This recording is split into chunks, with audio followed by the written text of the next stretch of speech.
Hello, welcome to Ephemera Files by Tommy, and I am taking a cue from my friend Kathleen Mower and turning on the camera. I was in the midst of making some things for one of the several journals that I am currently actively working on. This one is Dorothy's Diary, and I had just watched one of Kathleen's videos this morning, and she said that she got started and remembered to turn the camera on. She wasn't sure if anybody would be interested, but she did it anyway. And there were a lot of us that were interested. So I am taking that cue from her. I did already start some things this morning, but I thought that I would just go ahead and pull you in and share as I make just a few journaling cards for this book. And this is a page, it's a digital image, and it is from Lindsay Zener at Nevermore Creations. This is what the actual full-size image looks, or full image looks like. And this is the part that I fussy tore around. And I am going to just wrap this around the card. Usually we would just put it on the front and then leave the back completely blank, but I want to be able to have it be pretty on both sides. So I fussy tore around it. I used vintage photo around it because this is the ink I'm mostly using in this journal. Missed a few spots. And then I am going to figure out the best place for my fold to be. Let's see. And I do know that I want it on the side. I don't want to do it around the top because I don't want to designate what is the top and what is the bottom. Or if they want to put it in this way, or whatever the person who has it wants. So I am going to go right about the middle. And I think, let's see, I think I want more of that yellow flower to be. I think I would rather fold that one since there's another couple like it, but there's only one of the yellow, and so I want all of it to show. And so I am just going to get my glue stick out.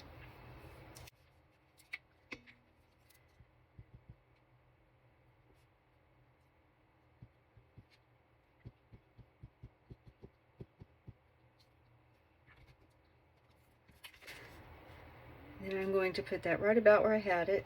Since I already creased it, most of the crease will still show, or still be available, I guess, to line up the edge of the card with the digital that we've added. And so now, this card is vintage. I mean, it's from the 70s, and you can see the foxing around the edges of it. I don't really want to add much to that, but this digital, I do want to add to that folded edge, just so that it, I don't know, so that it works just a little bit better for me. And that's simple. That is a simple journaling card, but it looks different from most of the journaling cards I've ever made. So I'm going to put this into my pile of ephemera that I have completed because that one's done. All right. I sat this one to get to the side together. How should I put that? I put these together and sat them to the side. How about that? With a clip, because I wanted to make a few of the things that I am going to be putting together so I could do it all at once. This is from Kara Brandon Creations, I believe. And this is one of the index cards where I just use leftover watercolor paints. And on this particular batch, this one is mostly blue. There's some shimmer to it. You can see just a little bit of, let's see, very, very light tan colors in there and just a bit of purple. Because I mixed a few watercolor jars and they didn't like blend into one color. So some of the cards have more purple, some have a pinkish tint to them, some have that brownish tint. And they just, I don't know, I just really, really like the way they turned out. I think I put that in a video, but I don't know if it was a Thrifty Thursday where I was telling you why you shouldn't throw out your watercolor water, or if it was in a video unto itself. I'll see if I can find it. And I've already determined I want to have it right here in that corner. After I picked it up, I forgot where I wanted it to be.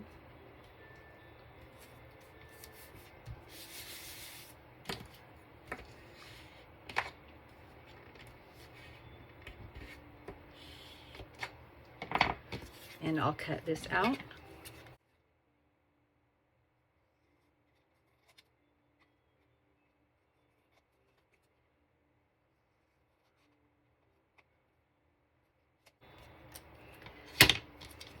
And I'll put these into my scraps. I will not throw them away because they are still very useful.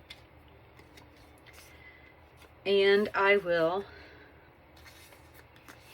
you can't see down here, I don't think, but I have a bullnose corner edge on my countertop here. And I'm just gonna, my paper's wanting to curl, so I am taking it, pretend this is my counter. I am taking it and rolling it down over that edge to kind of flatten it out. There we go. And now I'm going to ink the edges.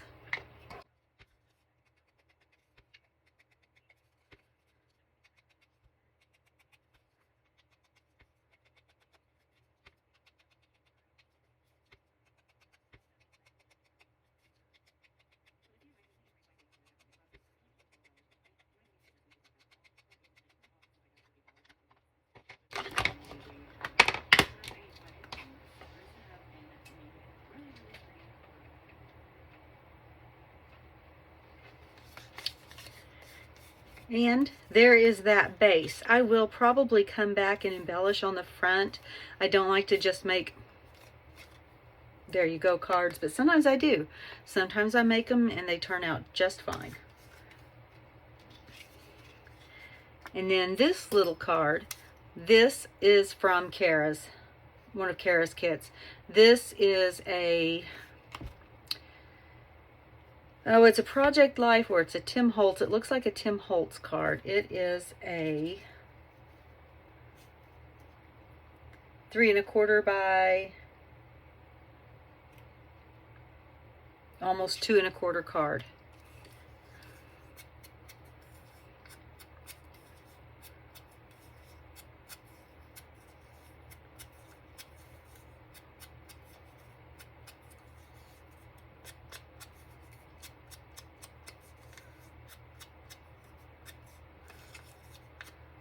Because I used a punch to punch this out, I had that white edge because it wasn't exactly the same, but I knew that I could just ink the edges and not have to worry about trying to cut on that line, because my cutting fingers, they get sore sometimes. I have bad arthritis in this knuckle.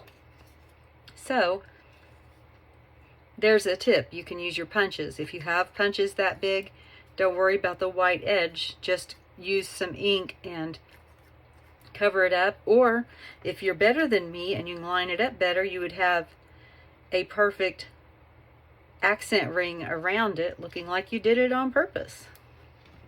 And maybe you did.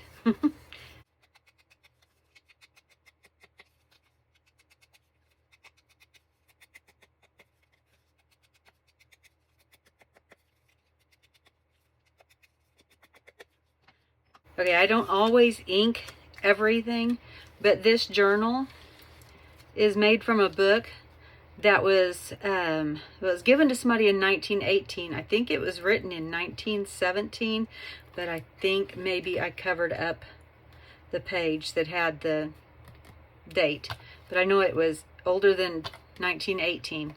And so I am trying to use, besides my authentic vintage stuff and some of my other stuff, I'm just having it all look vintage. Now, I lined this up and it covers that blue pretty well, but I think I want to do something else behind it. So I'm going to look and see if maybe I've got a bit of doily or maybe a piece of flat lace or something that I can stick behind that. All right, I'm going to use this, and I'm using it for a specific reason. This is from a friend's old wedding dress, and I could just see a young lady taking a snippet of lace and putting it in a journal, especially if she was thinking about a wedding dress or something like that. So I am going to use a piece of that. I'm trying to decide if I want to age it just a little bit.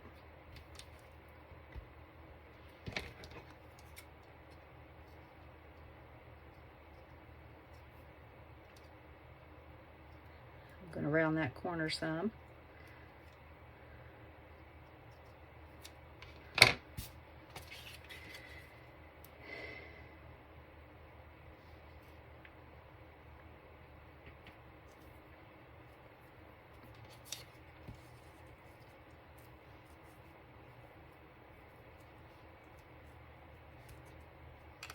I'm trying to decide which way is the front,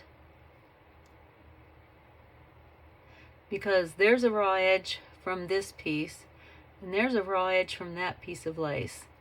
Maybe I will just separate the two. I'll get my little scissors and take it apart. I'm just going to cut these threads right here that are joining them.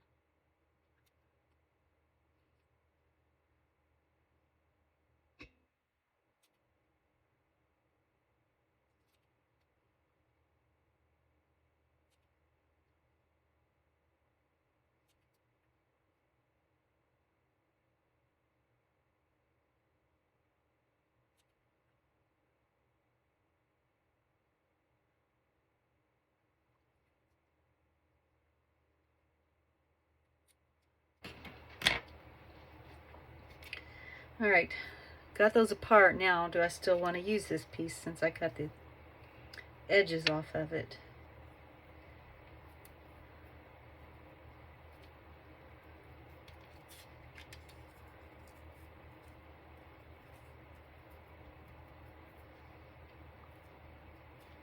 Yeah, I think I will.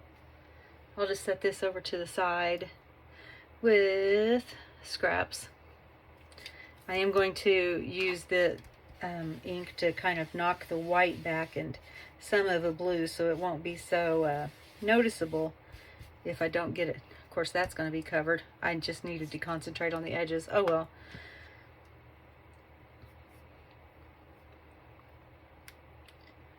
All right. So I'm going to put that like that. Just dry fitting it again so that I can make sure. Yep, that works.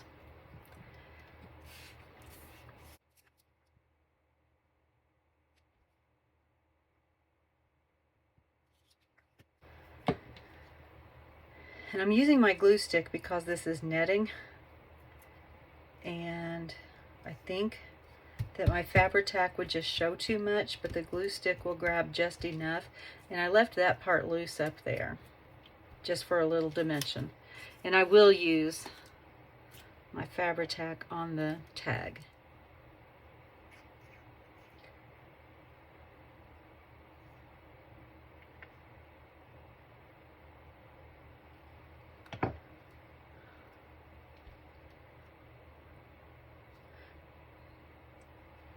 And I am going to turn that just a little bit because I know I can't get it perfectly up and down, so if I turn it just a little bit further, it looks like it's on purpose, which it is, that it's crooked on purpose.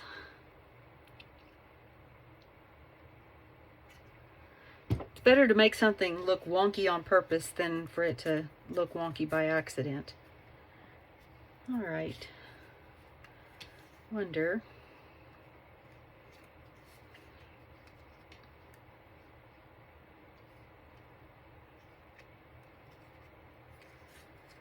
That kind of echoes that curve there. So I could do that. And that way I've got it wrapped around the back as well. I think I will. So let's take the glue stick out again.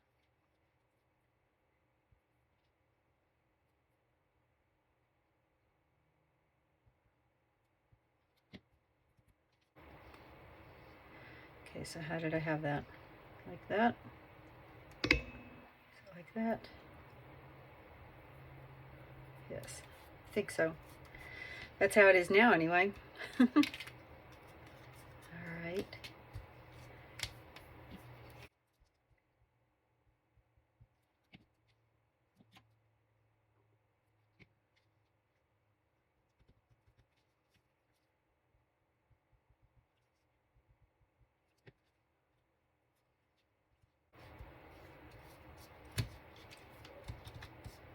All right, now that glue will dry and it shouldn't be sticky.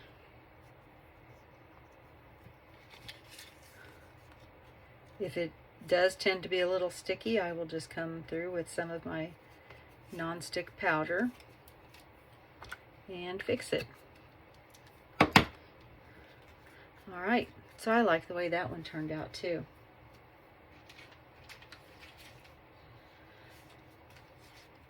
And these are the only 3 that I had ready to go. I may go back and ink. Yeah, I'm just going to do that. Just barely adding a hint.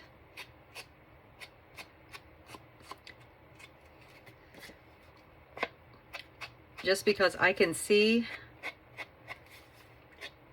the difference, but I know what I'm looking for. Somebody else who might not know what they were looking for might not, so I'm just going to help them find it. They may not even know it's what they were looking for.